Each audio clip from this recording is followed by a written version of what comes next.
Hello net buddies. இது ஒரு 3 நிமிஷத்து ஒரு சின்ன டெஸ்ட். என்னன்னு சொன்னால், நான் ஒயிட் பாட்டிலேருந்து ஊற்றுறது மெக்காவிலேருந்து வரக்கூடிய ஜம்சம் தண்ணீர்.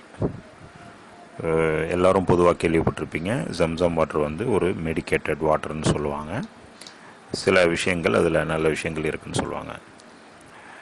பட்டு அந்த ஜம்சம் வாட்டரில் நான் உஜாலா சொட்டு நிலத்தை விடுறேன். எதுக்காக இந்த டெஸ்ட் பண்ணுறோம் அப்படின்னாக்கா, இது ஆல்ரெடி யூடியூப்பில் ஒரு ஆள் மூலமாக காண்பிக்கப்பட்ட ஒரு வீடியோவில் இந்த சொட்டு நிலத்தை அதில் விடும்போது அந்த சொட்டு நிலம் இல்லாமல் மறைஞ்சு போகுது அப்படின்னு ஒரு வீடியோ வந்துட்டுருக்கு.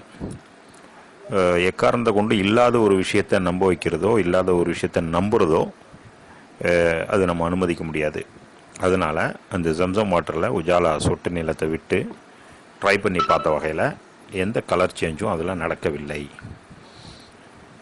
ஸோ அந்த மாதிரி விஷயங்களை நம்ப வேண்டிய அவசியம் இல்லை. ஆனால் அதே சமயம் அந்த டெஸ்ட்டை தொடர்ந்து ஆக்டிவேட்டட் கார்பன் என்று சொல்லக்கூடிய சார்கோல் அப்படின்னு ஒரு பேர் இருக்குது. அதை அந்த உஜாலா சொட்டு நீளத்தை ஊற்றப்பட்ட ஜம்சம் வாட்டரில் நாம் மிக்ஸ் பண்ணி, அந்த ஜம்சம் வாட்டரில் ஆக்டிவேட்டட் கார்பன் சாதாரண தண்ணியில் வேலை செய்யக்கூடிய அளவுக்கு வேலை செய்தா அல்லது மாறுதல் இருக்கா அப்படிங்கிறதுக்காக இந்த டெஸ்ட்டை நம்ம பண்ணி பார்த்தோம். இதை மிக்ஸ் பண்ணிவிட்டு ஒரு 10 நிமிஷம் 20 நிமிஷம் வெயிட் பண்ணிவிட்டு திரும்ப அந்த தண்ணீரை எடுத்து பார்த்தாக்கா, ஃபர்ஸ்ட் ஆஃப் ஆல் அதில் கலரு ப்ளூ இல்லை. செகண்ட் அந்த ஆக்டிவேட்டட் கார்பன் மேலேயும் கீழேயும் பிரிஞ்சிருக்கு. மிதக்க வேண்டிய வெயிட்லெஸ்ஸான உள்ள அளவு மிதந்திருக்கு, வெயிட்டாக உள்ளது மூழ்கிருக்கு, அதாவது படிஞ்சிருக்கு. இதை நம்ம வழக்கமாக செய்யக்கூடிய அதே முறையிலேயே ஒரு பேப்பர் ஃபில்ட்ரு செய்து அதில் வச்சு நம்ம ஃபில்ட்ரு பண்ணி பார்த்தோம். ஃபில்ட்ரு பண்ணி பார்க்கும்போது நார்மலாக ஆக்டிவேட்டட் கார்பன் யூஸ் பண்ணி ஃபில்ட்ரு பண்ணுற வாட்டருக்கும் இந்த ஜம்சம் வாட்டருக்கும் இந்த உஜாலா சொட்டு நீளத்தை பொறுத்த வரையில் எந்த வித்தியாசமும் இல்லை.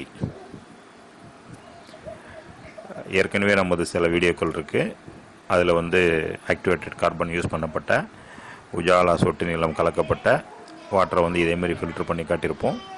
அதில் நீங்கள் பார்த்துருப்பீங்க. அந்த நீளம் அந்த கார்பன் என்ன பண்ணியிருக்கோன்னா, அந்த பொடி மாலிகுல்ஸ், அந்த உஜாலா சொட்டு நீளத்தில் உள்ள சிறிய வகையான மாலிகுல்ஸ் என்ன பண்ணிடுதுன்னா உறிஞ்சி எடுத்துடுது. ஆகையினால கிளியர் வாட்டர் கிடைக்குது. அதே மாதிரி கிளியர் வாட்டர் இங்கேயும் கிடச்சிருக்கு. அதை தவிர மாறுதலாக எந்த விஷயமும் நடக்கலை. இப்போது இந்த இடத்துல ஆக்டிவேட்டட் கார்பனை பற்றி தான் எக்ஸ்ட்ரா நம்ம 2 வார்த்தை பேச வேண்டியது இருக்குது. அதாவது தண்ணியில் கலக்கப்பட்ட பொருளை திரும்ப எடுக்கிறது அவ்வளவு ஈஸியான விஷயம் இல்லை. அதாவது ஒரு ஃபுட் கலரோ அல்லது இந்த மாதிரி சொட்டு நீளம் போன்ற கலர்களையோ இங்கோ இந்த மாதிரி எதை நம்ம கலந்தாலும் திரும்ப அதை பிரிக்கிறதுங்கிறது அவ்வளோ சாதாரண விஷயம் இல்லை. அந்த ஆக்டிவேட்டட் கார்பன் என்று சொல்லக்கூடிய ஒரு விதமான கரி அந்த வேலையை திறம்பட செய்கிறது. அதை குடிக்கிறதுக்கு தகுதியான தண்ணீராகவும் மாற்றி தருகிறது. எவ்வளவு மோசமான குளம் குட்டைகளில் உள்ள தண்ணியை எடுத்து நம்ம இதேமாதிரி ஆக்டிவேட்டட் கார்பனுக்குள்ளே செலுத்தி அதை நம்ம பயன்படுத்தினாலும் குடிக்கிறதுக்கு தகுதியான தண்ணியாக மாறும் என்பது மட்டுமே உண்மை. அதனால் ஜம்சம் வாட்டரில் ஏற்கனவே காட்டப்பட்ட வீடியோ தவறானது.